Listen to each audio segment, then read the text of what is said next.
तो गाइस आज हम रेबल मून को डिटेल में जानने की कोशिश करेंगे और मैं आपको बताऊंगा कि ये आखिर रेबल मून चीज क्या है। तो ये कोई ट्रेलर ब्रेकडाउन वीडियो नहीं होगा। मैं आपको इस वीडियो में सभी कैरेक्टर्स जितने भी मूवी में दिखेंगे उनकी डिटेल्स बताऊंगा। तो रेबल मून को डायरेक्ट कर रहे हैं हमारे प्यारे दुल्हारे और चहीते जैक स्नाइडर जी। तो आप इनको 300, man of steel, batman versus superman, dawn of justice जैसे मूवीज बनाते हुए देखा है और अब वो पूरा एक नया यूनिवर्स लेके आ रहे हैं हमारे सामने। और ये जो कुछ भी हम देखने वाले हैं ये सब कुछ जैक स्नाइडर ने खुद सोचा है। तो इसके पीछे भी एक बढ़िया स्टोरी है। तो मैं आपको शॉर्ट में समझाता हूँ कि जब जैक स्नाइडर ने मैन ऑफ स्टील बनाई थी तो उसके बाद वो किसी स्टार वॉर्स की मूवी बनाना चाहते थे और वो अपने प्लान्स लेके लूकस फिल्म वालों के पास गए थे और वहाँ जाकर उन्होंने अपना प्लान उन्हें बताया और कहा कि मैं एक R-rated स्टार वॉर्स मूवी बनाना चाहता हूँ और अगर आप सभी इंटरेस्टेड हो तो मैंने ये स्टोरी भी रेडी की है। तो लूकस फिल्म वालों ने जैक स्नाइडर का प्लान स्क्रैप कर दिया और वो गए डिज्नी वालों के पास और वहाँ जाकर उन्होंने स्टार वॉर्स की मूवीज तो बनाई पर वो थी प्योर PG-13 मूवीज। तो जो हमारे प्यारे जैक स्नाइडर जी का सपना था वो अधूरा रह गया था। तो उन्होंने फिर अपनी खुद की स्टार वॉर्स मूवी बनानी शुरू की और उसका पहला टीजर ट्रेलर हमारे सामने है। और एक बात अगर आप गौर करोगे तो जो नेटफ्लिक्स का तुड़ुम साउंड इफेक्ट के साथ जो लोगो है उसका भी लुक पूरा रेबल मून से मैच कर दिया है। तो ऐसा काम तो सिर्फ हमारे प्यारे दुल्हारे जैक स्नाइडर जी ही कर सकते हैं। तो इस ट्रेलर की शुरुआत होती है व्हीट फील्ड से और जैक स्नाइडर जी को खेतों से बहुत लगाव है क्योंकि मैन ऑफ स्टील में भी खेत थे, 300 में भी खेत थे, बैटमैन वर्सेस सुपरमैन में भी खेत थे। तो इस मूवी का बेसिक कॉन्सेप्ट ये है कि जो पूरी गैलेक्सी है उस पर इंपीरियम नाम के कुछ बुरे लोगों ने कब्जा किया हुआ है और वो एक एक प्लेनेट पर जाके सभी प्लैनेट्स को कॉन्कर करने की कोशिश करते हैं और इनका जो होम बेस है उसे मदर वर्ल्ड कहा गया है और इनकी जो इंपीरियम की आर्मी है उसमें एक से एक हलकट और नमूने प्राणी भरे पड़े हैं और जो ये जनरल टाइटस है वो भी इसी इंपीरियम आर्मी के जनरल है। पर अचानक से उनका माथा घूम जाता है और वो उस इंपीरियम आर्मी को छोड़ देते हैं और इसी गद्दारी के कारण उसे उठाकर ग्लैडिएटोरियल अरीना में छोड़ दिया जाता है और इसी वजह से वो ग्लैडिएटर बन जाते हैं और वहाँ पर वो ग्लैडिएटोरियल फाइट्स लड़ते हैं। तो इसी ग्लैडिएटर फाइट्स का एक सीन हमें आगे भी देखने मिलता है और पहले देखने पर मुझे मॉर्टल कॉम्बैट का ईस्टर एग लगा क्योंकि यहाँ पे हमें 4 हाथों वाला गारो जैसा एक कैरेक्टर देखने मिलता है। और अगर आपको नहीं पता तो बता दूं कि एंथनी हॉपकिंस इस मूवी में एक कैरेक्टर को प्ले करने वाले हैं। तो उसमें सिर्फ उनका आवाज होगा और वो अपना आवाज देंगे इस रोबोट को और इस रोबोट का नाम है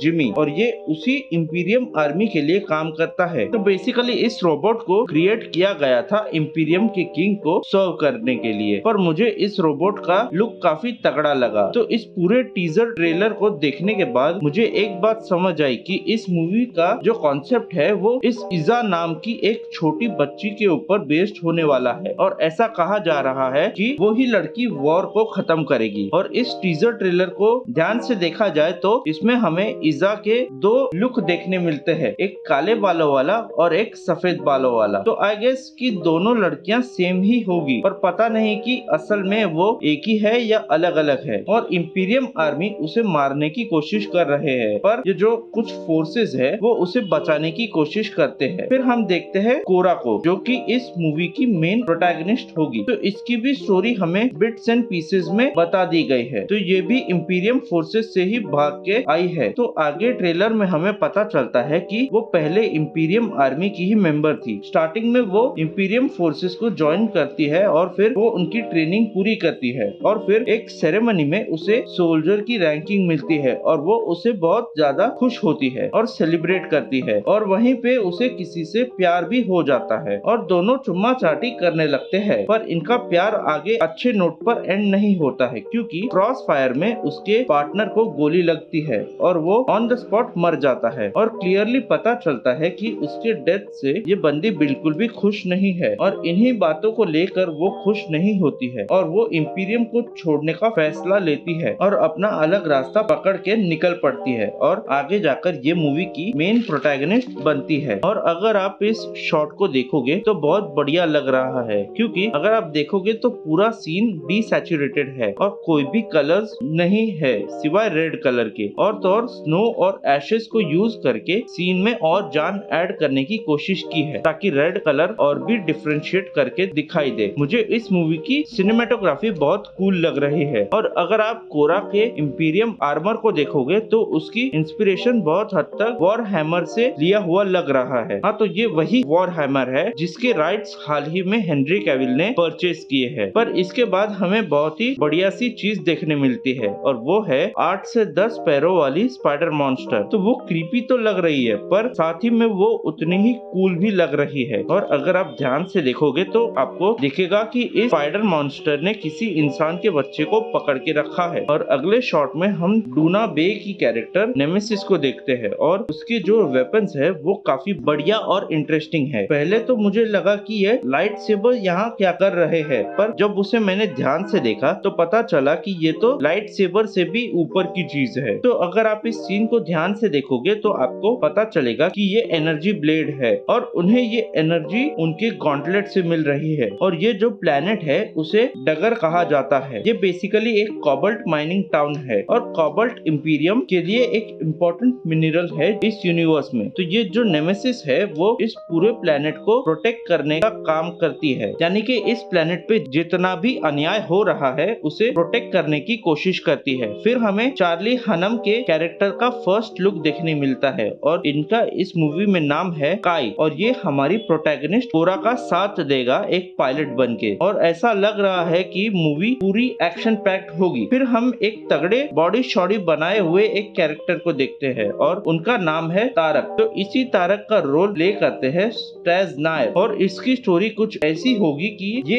एक नोबल फैमिली को बिलोंग करता था पर इंपीरियम के साथ फाइट करने के कारण उसे बेच दिया जाता है एक रैंच में और वो अपनी जिंदगी उसे सर्व करने में खत्म कर देता है। पर एक दिन कोरा इसके लाइफ में एंटर होती है और कहती है कि एक काम करो कि तुम हमारी मदद करने के लिए रेडी हो जाओ और हम तुम्हें यहाँ से उठाकर लेके जाएंगे। और आगे हमें डैरियन ब्लड एक्स का कैरेक्टर देखने मिलता है और आप सोच रहे होंगे कि आपने इसको कहीं पे देखा और सुना है, तो आप सही हो। तो हमने इसे लास्ट में जस्टिस लीग में देखा था। तो ये हमारे वही साइबोर्ग भैया है AKA रे फिशर। तो इनकी स्टोरी कुछ ऐसी है कि ये इंपीरियम के प्लान्स को डिस्ट्रॉय करने का काम करेंगे इस मूवी में और फिर कोरा उसके पास जाएगी और उसे अपनी टीम में शामिल कर लेगी। और अब एंट्री होती है मूवी के एक्चुअल विलन की, जो कि है एडमिरल नोबल। उसके सिर्फ नाम में नोबल है, मूवी में वो कोई नोबल काम तो नहीं करते। और फिर हमें कुछ रैंडम शॉट्स दिखाए जाते हैं कि कोई पहाड़ी से गिर रहा है तो कोई कहीं और से गिर रहा है और कुछ एक्शन सीन्स होते हुए दिखते हैं। और इसके बाद ट्रेलर के एंड में हमें ये पता चल जाता है कि कोरा और नोबल के बीच में एक तगड़ी लड़ाई होने वाली है। ब्लू कलर के लाइट सेबर या फिर एनर्जी स्वॉर्ड, आप कुछ भी बोल सकते हो। तो मैं बहुत एक्साइटेड हूँ इस मूवी के लिए। और फिर हमें दिखाया जाता है कि ये मूवी 2 पार्ट्स में रिलीज होगी। तो पहले पार्ट का नाम है अ चाइल्ड ऑफ फायर और दूसरे पार्ट का नाम होगा द स्कार गिवर। और इसके बाद हमें ये भी बताया गया है कि बेसिकली ये जो भी अनाउंसमेंट गेम्स कॉन में इसलिए किया गया है क्योंकि इन दोनों मूवीज के बाद एक गेम रिलीज किया जाएगा जो कि इसी यूनिवर्स में सेट होगा और वो गेम इन दोनों मूवीज के बाद का स्टोरी बताएगा। तो ये काफी इंटरेस्टिंग चीज है, मैं एक्साइटेड हूँ। तो इस मूवी के रिलीज डेट की बात की जाए तो फर्स्ट पार्ट 22 दिसंबर 2023 को रिलीज हो रहा है और सेकंड पार्ट 19 अप्रैल 2024 में रिलीज हो रहा है। तो ये सिर्फ 4 से 5 महीने के गैप में रिलीज हो रहा है। मतलब हमारे प्यारे दुलारे जैक स्नाइडर जी ने दोनों part back to back shoot करके माल रेडी रखा है, बस दिखाने की देरी है। तो मेरी नेटफ्लिक्स से बस एक कंप्लेंट है कि इतना तगड़ा माल आप ऐसे नेटफ्लिक्स पे रिलीज ना करके इसे अगर आप थिएट्रिकल रिलीज देते तो काफी फायदा भी होगा और बढ़िया होगा क्योंकि जैक स्नाइडर की मूवी है। तो गाइज मैं तो बहुत एक्साइटेड हूँ इस दमदार माल के लिए। तो अब आप कमेंट्स में बताओ कि आपको ये टीजर ट्रेलर कैसा लगा। तो guys that's the end of the video. मिलते हैं अगले वीडियो में, तब तक वीडियो पसंद आया हो तो वीडियो को लाइक कीजिए, चैनल पे नए हो तो चैनल को सब्सक्राइब कीजिए और अपने फ्रेंड्स के साथ शेयर कीजिए।